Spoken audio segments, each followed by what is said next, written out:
This is the Hartford Online Radio Network. 21st Century Audio. Delivered. onthehorn.com.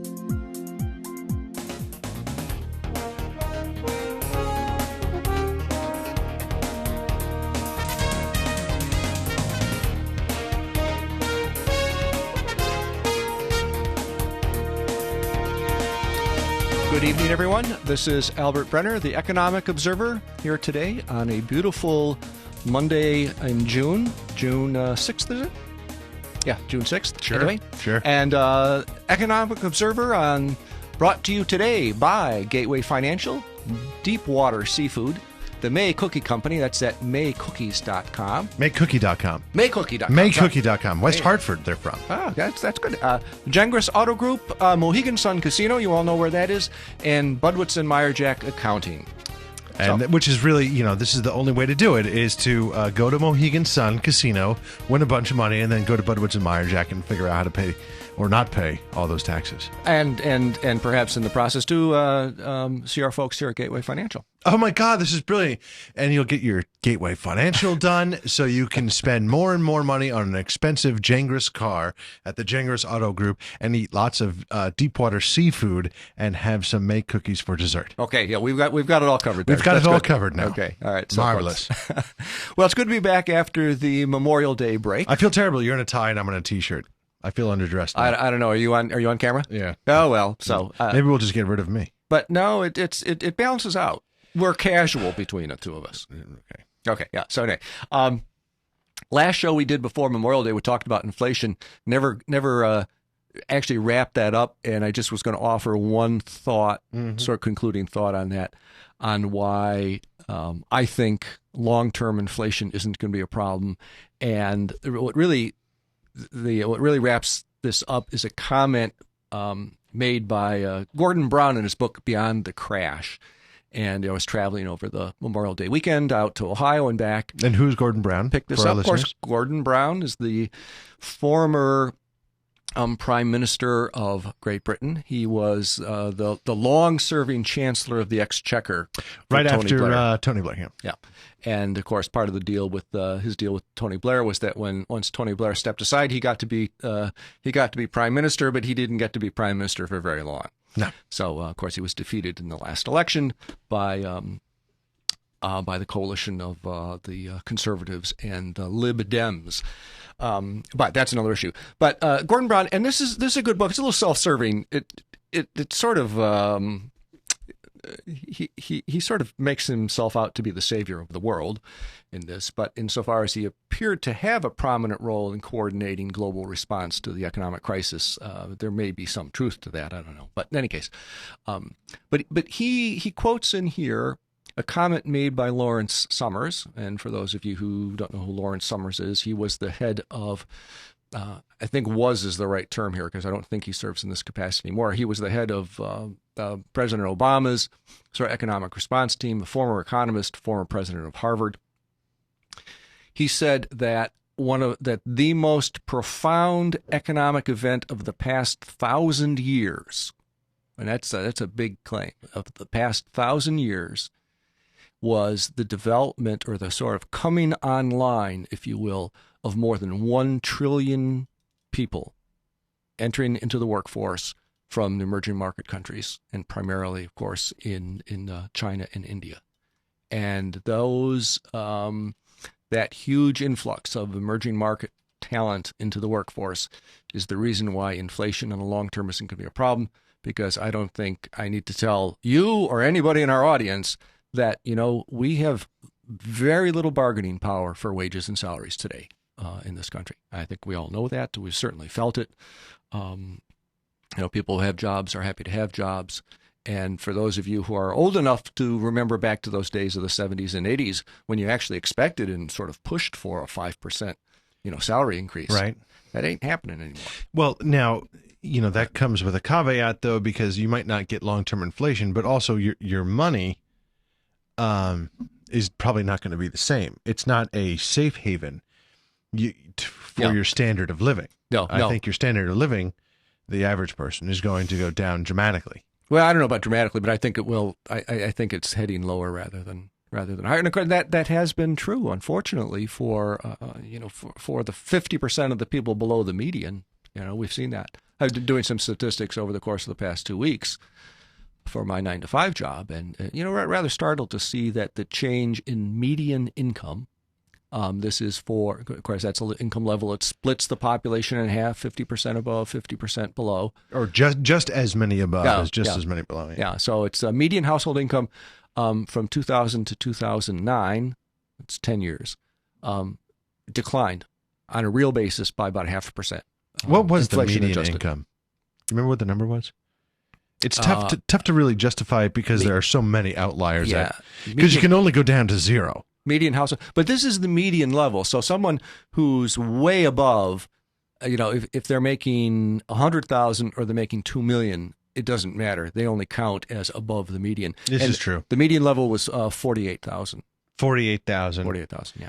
Just as many above as below. Right. And so what do we take away from that? It doesn't matter how many billions you make in a particular year. You only count as one point on the chart, and there's certainly more people that make zero than billions. Right. Yeah. So, okay. Yeah. But in any case, okay. So, but today I am the traveling economist, and I wanted to talk about the subject, which just coincidentally Brown mentions in his book here, but infrastructure. Mm-hmm. And I've got to give credit where credit is due, because just about everything not everything, but much of what I'm going to say today is really taken from an article in an early May issue of The Economist magazine. The title story, What's Wrong with America's Economy? Picture here of the Statue of Liberty holding a wrench.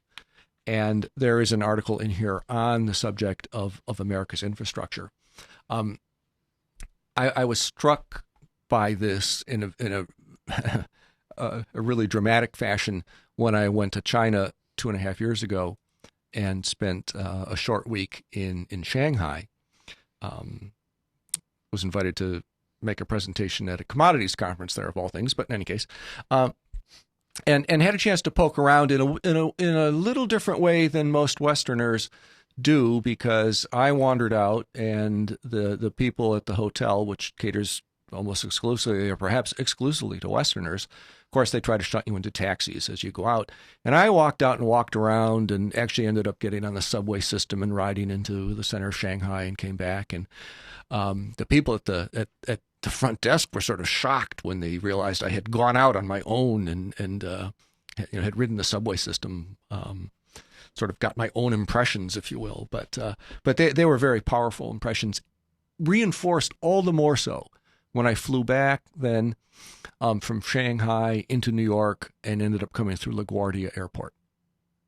And unfortunately, I looked, Brian, I was hoping that I had taken a picture of the airport in Shanghai. Another picture. I had not. Yeah, another picture. We got pictures today, folks, rather than graphs. Oh yeah. But my impression of Shanghai, and I say this, America's a wonderful place. I think it's the greatest country on earth, and I'm happy to be an American. But the trip to Shanghai was very sobering. When I came back to the United States, I thought Shanghai made New York look small, tired, and shabby. And I think, and quite frankly, I think it is. Now we've got a couple of pictures that I wanted to show you. Which one do you want first? Let's see. 2 of them got knocked out because they weren't oriented the right way. What's the? I can show you right in the preview. That's the fog area one. That's just rust on a bridge. Yeah, we don't want to look.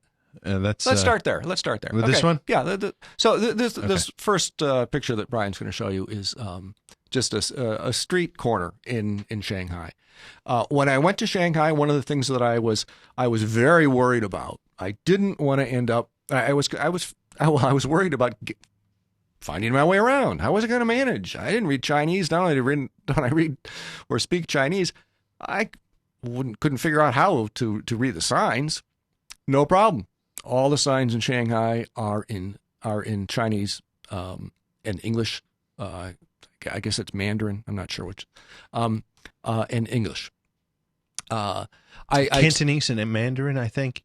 Cantonese is, I think, more Hong Kong. Is that right? Yeah, that could be. I think Mandarin is the standard, but I'm not sure. But anyway, that's neither here nor there.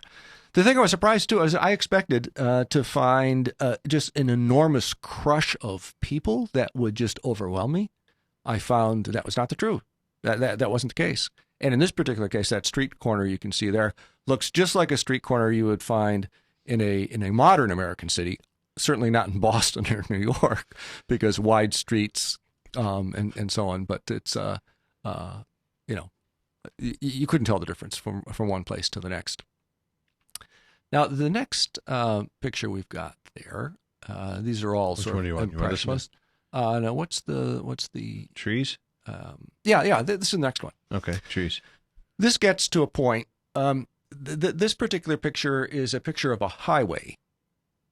And it's a picture of the verge along the highway and of the median strip between. And this is a highway that runs from the airport into Shanghai. It is, of course, a sort of gateway highway, if you will, because all the people who are coming into Shanghai are going to be traveling on this highway as they go into the center of town. You can see from this picture how well manicured that particular space is. And I at first when we left the airport and I saw that, I said, oh, this is real nice. It's sort of like what you would see if you drove into the airport in Orlando, if I'm recalling correctly. Orlando has a nice landscaped entrance and so on. But what I was surprised by was that as we left the Shanghai airport and we drove mile after mile after mile after mile into the center of town, there was no let up. That manicured highway continued all the way into the center of town. What's that got to do with anything? We'll mention in a minute. And then the third picture from China is a picture of a subway station. And this is it's glossy, a modern subway station. I was standing on one platform on one occasion there, and they had a flat screen TV across the track on the wall for travelers to look at while they were waiting for their train to come. And I'm sitting there watching this flat screen TV. And I'm going, what the heck? It was the Dallas Cowboys.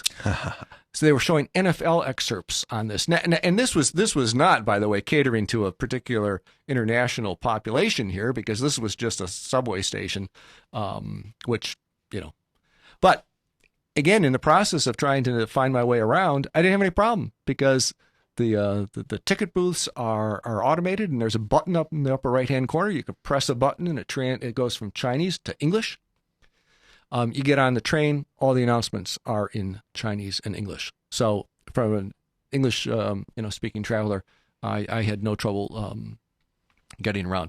And of course, as listeners may or may not know, English is a mandatory second language in China. It is, if George Gombasi were here tonight, I think the second element in China's rise in the world economy, besides the development of container shipping, that is the development of English as a second mandatory language in China. The thing that struck me though was the extent of the contrast between Chinese infrastructure and American infrastructure. And of course, one of the reasons for that is because so much of the Chinese infrastructure is new. Well, of course, it's going to look great. It looks great because it's brand new. And if you look at brand new things in the United States, they look pretty cool too. But we don't keep our stuff up very well, unfortunately. No. And I would have loved to have actually brought in a whole slideshow of rusty bridges in Connecticut. And the two pictures that I was able to snap this morning driving on the highway at faster speeds than one should be driving when you're taking photos don't really show the situation as to be as grievous as it is. But there are a lot of rusty bridges in the land of steady habits here, and I don't think that's uniformly true throughout the nation, but there are certainly a number of them in many places. This whole topic was a subject then that The Economist actually brought up in this article on what's wrong with the American economy. And one of the things they talk about is the lagging investment that Americans are making in infrastructure.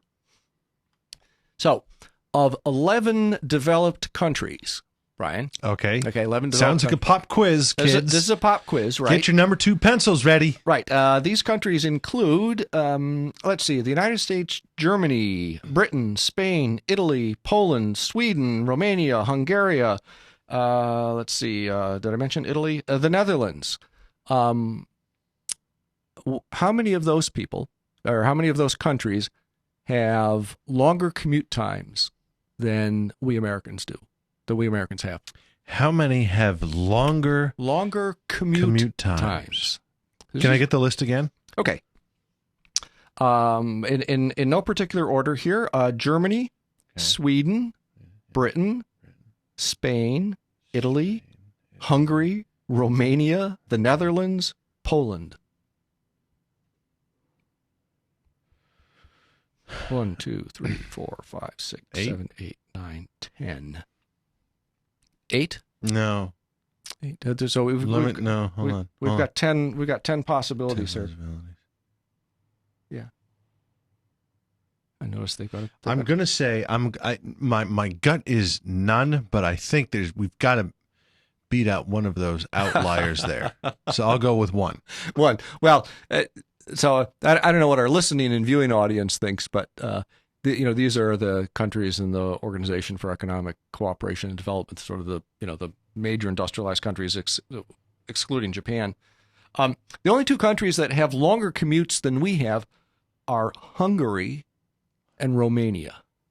And that's sort of where I was going. Well, maybe the shtick is that none of them do, kind of like that trick question kind of thing. Right, yeah. But yeah, I mean, you hear Hungary and Romania. I got no idea. So maybe we beat one of them, I was hoping. Right, yeah. So the answer is 2. The answer is 2. Okay, so I'm sorry. And the fact is that, Hungary and Romania are, developing or, quasi-developed, Eastern European countries. But if we lived any place else, we would have shorter commutes than we have right now.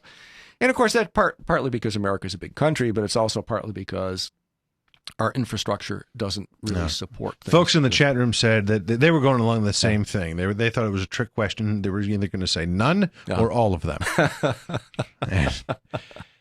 Not really trying to answer the question there, just looking for the trick, but okay. Right. So, and one of the problems, and I'll take the situation here in Hartford to show the sort of the nature of our infrastructure problem, is the Etna Viaduct. This is an elevated portion of Interstate 84 that runs through the center of the city of Hartford. It is an elevated highway. It is at the state right now where it is at the end of its useful life. So this highway has to be replaced. Now, how do you do that? How do you replace the major east-west interstate running through the city of Hartford when the highway is elevated? It's a huge problem. So we're not very good at planning for long-term obsolescence because... Well, this is the G. Fox scenario, isn't it, really? I mean, didn't G. Fox, whoever that lady was, want the building to run through that particular area of Hartford so G. Fox building could be seen from the highway? Well, I think that's... Yes, I believe that is true. I don't know if it was 84 or 91 or both of them, but in any case, and this is true, folks, by the way, for those of you who are not from the Northeast, the Grand Dame of the G. Fox department store did want the highway systems to run right by her store downtown, which, by the way, is no longer open. It is closed. But so we have a problem with planning for long-term obsolescence, and we also have a problem with maintenance. The folks at The Economist took a look at this, and they showed that as a percent of GDP, so we're looking at the American household budget here. In 1960, we spent 3% of our American household budget on building and improving infrastructure, roads, bridges, so on. At the same time, we spent an additional 2% on maintaining them. 3% to build them, 2% to maintain them. We spent 5% of the household budget, if you will, American household budget, national budget, on infrastructure. Today, we spend less than we have in the past at any time in the past 50 years. We spend only about 1% now on development, and we spend only about 1.4% on maintenance. So today we have a larger, and if we just look at highways, we have a larger highway system than we've ever had, and yet as a percent of our household budget, if you will, we're spending less on maintaining that. And certainly the rusty bridges in here in Connecticut are an example of that. And those of you folks in the chat room, or listening or viewing, I'd encourage you to go out, take a picture of your favorite highway, dilapidated bridge, or so on, and send it over to us. We ought to. We'll put them up there. Yeah, maybe we'll get our friends over at CT News Junkie to do a story on it. Maybe we'll do a story for them. Yeah, I was thinking, if there's a classic joke, and that is about the gentleman walking down the street. I was going to do a blog entry on this, and I thought it was maybe I would. Anyway, gentleman walking down the street, and as he's walking down the street, this very fetching woman comes walking towards him, and he smiles at her. She smiles at him and stops and says, "For $50, I'll do anything you can say in 3 words." And he says, "Really?" And she says, "Yes." And he says, "Paint my house." Right. Yes. So you know the joke. I was going to do a blog entry. Mr. Obama, paint our bridges. Infrastructure is something that the U.S. needs. Now, by comparison, let's take a look at how U.S. spending compares to spending in other parts of the world. Europe spends 5% of its national income, or its area income, its household budget, on infrastructure. China spends 9%. Of course, China's developing, building lots of roads and so on. Those new subway systems, the one station of which looked so nice and shiny in that photo. So we're being outspent by the rest of the world. And we might say, well, so what? The budget's busted anyway. We can't afford to do this. But, infrastructure improvements are the sort of investment in the future, and they bear returns. And if we don't have it, we don't get the sort of return from it that comes with that. Chat room folks are telling us that there's actually an app out there, a map app called See, Click, Fix for these sort of things. So if you're out there and you see a large pothole or a really, really rusty bridge, you can use this app, and that will send a little link, and it will go up on the See, Click, Fix website, and hopefully municipalities will begin to, you're kind of helping them know exactly what needs to be fixed. This is nationwide? Well, I don't know. Let's see. Let's have this guy, maybe he can call in. Okay. And let us know. But the other thing that's interesting too, again, and the Economist points this out in terms of, we're spending a lot of time on highway. We want to talk about other aspects of infrastructure too in a minute. But there is a highway trust fund. Just like a Social Security trust fund. A charitable remainder unit trust, perhaps, No, this is a U.S. government trust fund for highway maintenance. Okay. Building and maintenance. Yeah. It is funded by what you would expect, of course, gasoline taxes. Gasoline taxes. Why wouldn't it be? Okay. Sure. It is. Well, we have very high gasoline taxes in this state. We do in Connecticut. Why aren't our roads impeccable? Well, this is a national trust fund, not a state trust fund. But it comes from us. It comes from our gasoline here in the United States. So you're saying that we're spending our money on taxes and it's going to another state? Well, from a federal point of view, it goes into a federal highway fund. Mm-hmm. Never to return to Connecticut. Well, I'm not sure. Unless we want a busway.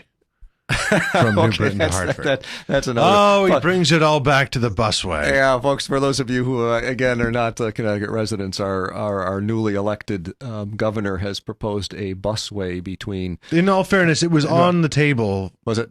before he was elected. Okay, but okay. He's going to go ahead and do it on it's like 9 miles. How much is it going to cost? $500 million. Yeah. And it's a guaranteed loser of like $3 million a year. Yeah. Although, well, anyways, that's an interesting issue, but one perhaps not as compelling for our global audience here. But the interesting thing about the U.S. Highway Trust Fund is that it covers less than 3/4 of the current spending on the highway system. So it covers less than 3/4. Less than 3/4. What does that mean? So that means, well, what are we doing? We're spending less than we have in the past 50 years to maintain our highway system. Okay. And the taxes we've put in place to do that are only covering 3/4 of the cost of that maintenance, despite the fact it's lower than it's been in the past, in a generation and a half. So so every year it costs $100 to fix our roads, to maintain them, and we collect $75. Right. And we spend $62 or something like that. No, or do we spend it all every year? Well, no, we're spending 100. We're only collecting 75. Perhaps we should be spending 200. Oh, okay. Okay. Where does the other 100 come from? Well, it's not. We're using it up. We're not. You want to run for office and you can't answer these simple. Oh wait, you're not a politician. Well, I don't know how much we should be spending. If we're going to spend something comparable to Europe, we should be spending a lot more. But if we just went back 50 years, we should spend about 50% more than we are spending right now on maintenance.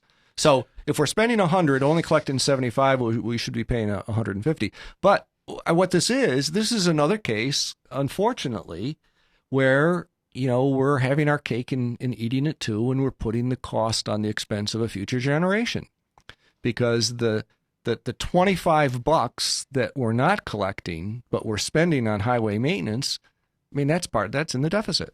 And where's that coming from? Well, our kids and our grandkids are going to pay that. All right, look, I'm 36 right now.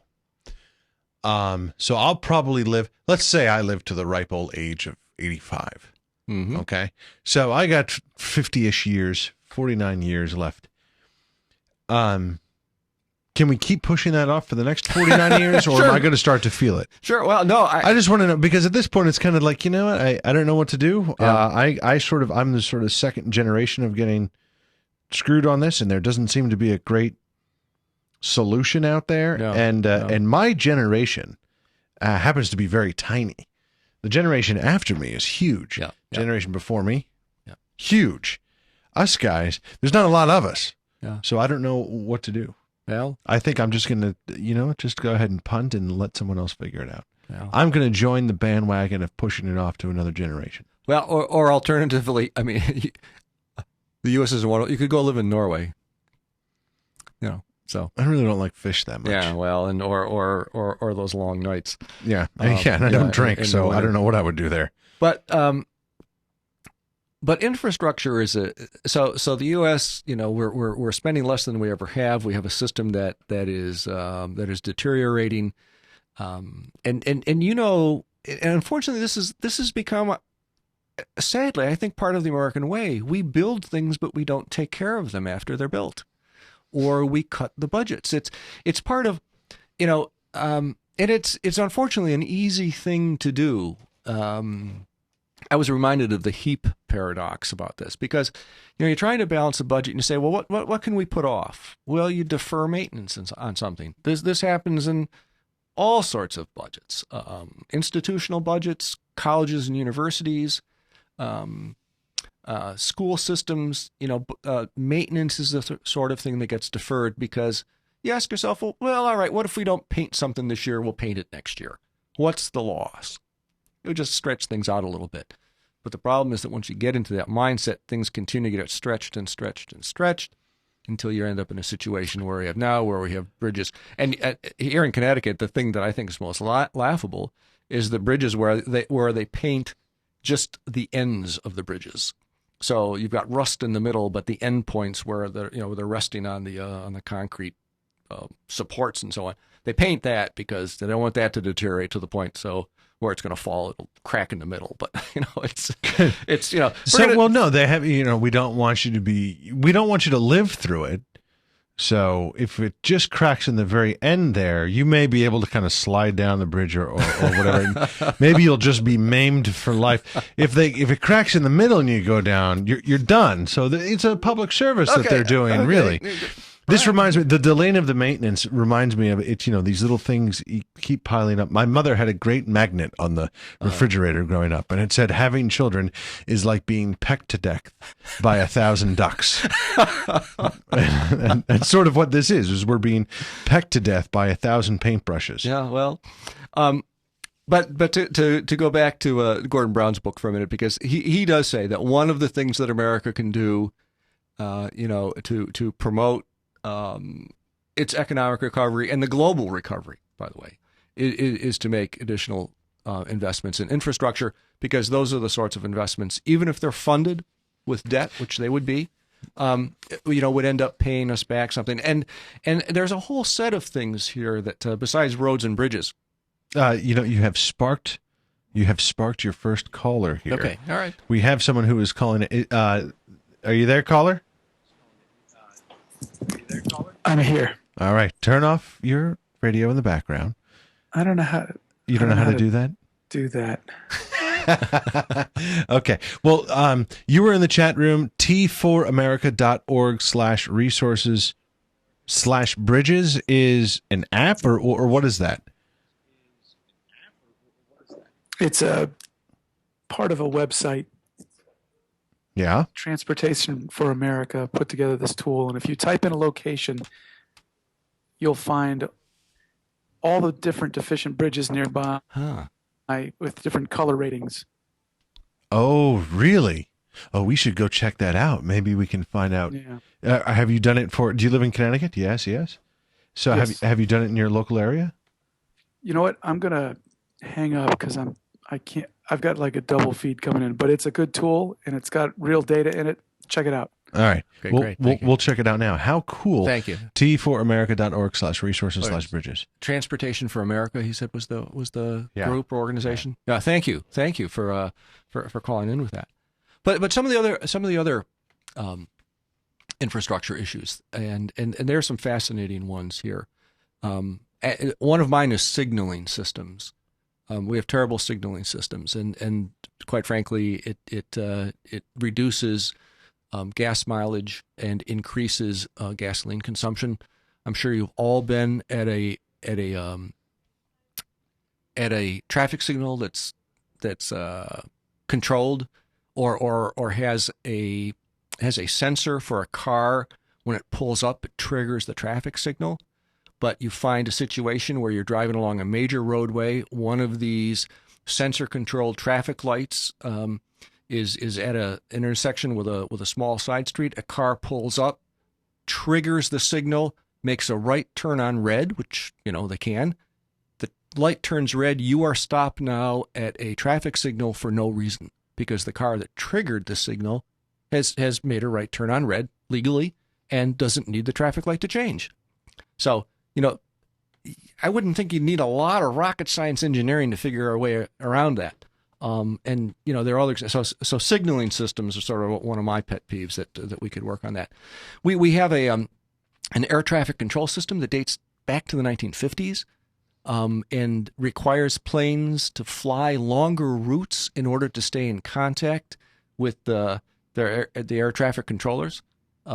That's something that we could use. Rail systems, particularly here in the Northeast, we rely more on trucks for delivery of goods and services because of certain system bottlenecks coming out of New York. Mm-hmm. And there's been some discussion on that. That's a change that we could certainly use. There are other things that I thought were electric grids, development, expansion of the natural gas pipeline system. And one of the other ones that I thought was particularly compelling was information networks, particularly on healthcare, in order to take advantage of the vast amount of data that we have available, that we could have available to help us deal with illnesses and certain conditions, but we can't bring to bear on the problem because we don't we don't have the data assembled in any one particular Apparently place. our caller is back. Okay. What did you want there, big guy? I just wanted to chime in one more time because I figured out how to use the phone. They're starting to move toward. They're planning computerized highways, where your car will sort of hook into a server that controls the vehicles on the highway. Yeah. I mean, this is really a long way off, obviously, but the closer you get to traffic cameras controlling signals, and now we have cars that will avoid accidents for you. Right. Yeah. Sure. I don't know if you guys have been into the new Volvo or not the Volvo, the new Mercedes. Well, my father-in-law has the Volvo. He has one of the XC90s or whatever the heck they are, the cross-country things, the wagons. And that's what it does. It starts beeping if you go over, a double yellow line, or if you're about to hit a car in front of you, it stops it even if your intention is to hit that car. It stops it for you. It reminds me of that movie, that Woody Allen movie, Sleeper, where they just get into like these pods and the pods just kind of take them everywhere. Yeah. It's brilliant stuff. I mean, based on your conversation here, how close are we realistically in the United States to a computerized highway that controls all the traffic on it? But imagine the fuel efficiency we could realize with that. Yeah. And the safety improvements. The answer, of course, is teleportation. Well, my wife would love that. One of the statistics that I didn't cite that The Economist cites in their article is, in fact, the fact that the United States has one of the highest incidents of traffic fatalities also in the developed country. Of course, where it's the freedom of the road. I've said this a few times, but human behavior behind the wheel is atrocious. It's a lot like anonymous commenting. People think that they're anonymous. They think they can do anything they want, and they have no concept of the risk involved. People think that they're safe drivers. They're abysmal. And this is, by the way, on a ratio basis too. So for those listeners who think, well, that's because we have more cars and so on. This is on the fatalities per miles driven. So we're not good on that score. But all right, thanks, buddy. Hey, thanks. Yeah, keep listening. So of course, rail systems. Rail's a big issue. We have a high-speed system here. The most, the best one, the Acela between New York and between Washington and Boston. Very nice drive. Yeah, it averages 70 miles per hour. They note in the Economist article that the French TGV train, which goes from Paris to Lyon, a similar distance, averages 140 miles an hour. Yeah, but they go through countryside. I mean, if that thing ever derails on any part of its track, the Acela is going to take out hundreds of people. I know, but we that's not the American system. One of the things that Brown mentions in here, and I don't recall, was America needs that moment that we had during the Kennedy administration when he said, 10 years, we're going to put a man on the moon. And in a way, rather than saying, it's going to be hard, we're going to figure out, hey, we're going to do this. So 10 years, we're going to figure out how to make a train go better. I know it's kind of a step backwards, but trust me on this. Yeah, well, it wouldn't be a bad thing to do. But anyway, those are my thoughts on for the day on infrastructure. Thank you. Our caller for giving us that information from Transportation for America, and I look forward to seeing you all. Upcoming topic is going to be on education. I'm not sure if we'll do that next week. Oh, education! I am the education man around here. Are you? I've had on Our Piece of the Pie, which is a great non-for-profit. We interviewed Jim Starr last week from Achieve Hartford, so I can definitely. Great. Unlike today. And in previous shows, I may be able to contribute something to next week's show. Oh, Brian, you always contribute. Yeah, that's great. Okay, folks, it's been great being with you today. This is the Economic Observer on the Hartford Online Radio Network. Till next week. So long. Sponsored by Gateway Financial, Deepwater Seafood, the Make Cookie Company. Check them out at MakeCookie.com, the Jengers Auto Group, Mohegan Sun Casino, and Budwitz and Meyerjack. You're listening to Hartford Online Radio, the Hartford Online Radio Network. We'll see you next week. onthehorn.com. Fully operational. Fully engaged. On the Horn. Hartford. onthehorn.com.